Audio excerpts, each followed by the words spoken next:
विशिष्ट जननायक लोकनाथ चौधरी 100तम जन्म जयंती स्मृति चरण सभा एरसमा तहसिल सम्मुखें पालन कर प्रतिमूर्ति उन्मोचन हो अवसर में एक सर्वदलीय सभा अनुष्ठित होता।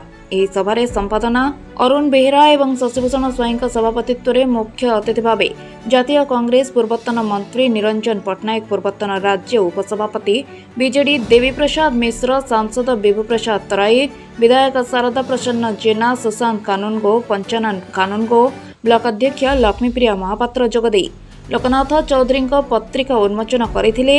से राजनीति में जनप्रिय नेता भावे तांको कर्ममय जीवन संपर्क में नेता माने आलोकपात कर श्रद्धांजलि ज्ञापन करते। लोकनाथों को आम जो मैंने राजनीति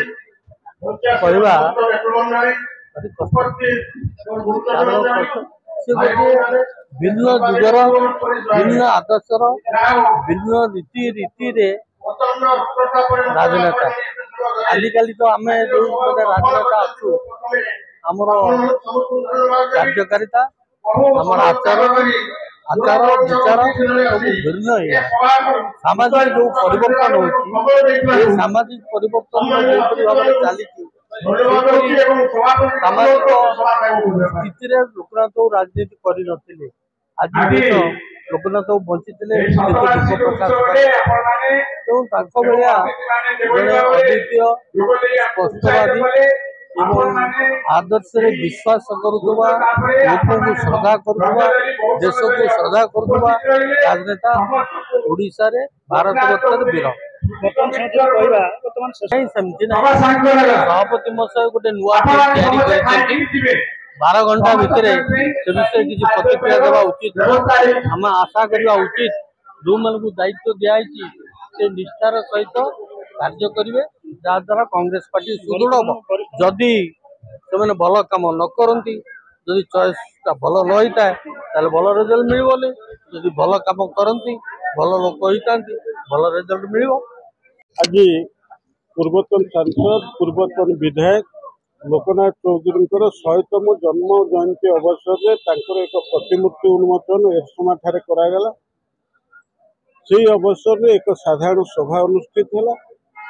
सांसद भाव एवं विधायक भाव जड़े लड़ुआ जननेता भाव ये अंचल विकास करने एवं समग्र ओडिशा क्षमता बल नेतृत्व बल अनेक समय युगांतकारी निष्पत्ति समग्र राज्य राजनीति की परिवर्तन करिबारे से सक्षम होते।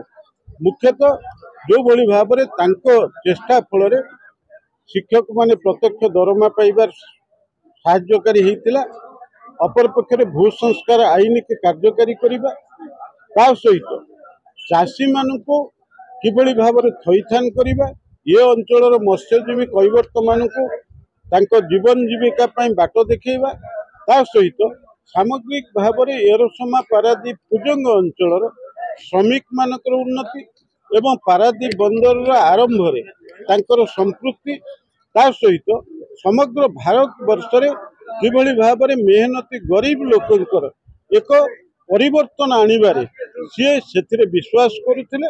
तेणु से दृष्टिकोण सी ये अंचल केवल नमस्य नुहति समग्र भारत वर्ष स्वतंत्र स्थान अच्छी केबीके डिस्ट्रिक्ट गठन करिबारे सी प्रथम मूलदुआ पकईथिले एवं सेतेबेले 1991 मसीह से धमक देइथिले जदि केबीके डिस्ट्रिक्ट गठन न होबो एवं स्वतंत्र अनुदान सरकार न देबो ताहले से अनशन करिवे। तेणु यही भली लड़ुआ मनोवृत्ति ये अंचल रे अनेक लोक को तैयारी करिबार से सक्षम होइथिले। तांको चिंताधारा बा आदर्श ये भारत वर्ष राज्य में कार्यकारी हो किंतु तांकर दृढ़ नेतृत्व व्यक्तित्व जहा फल ये अंचलवासी पाखे से चिरस्मरणीय होकर रही। Bureau report, horizon live.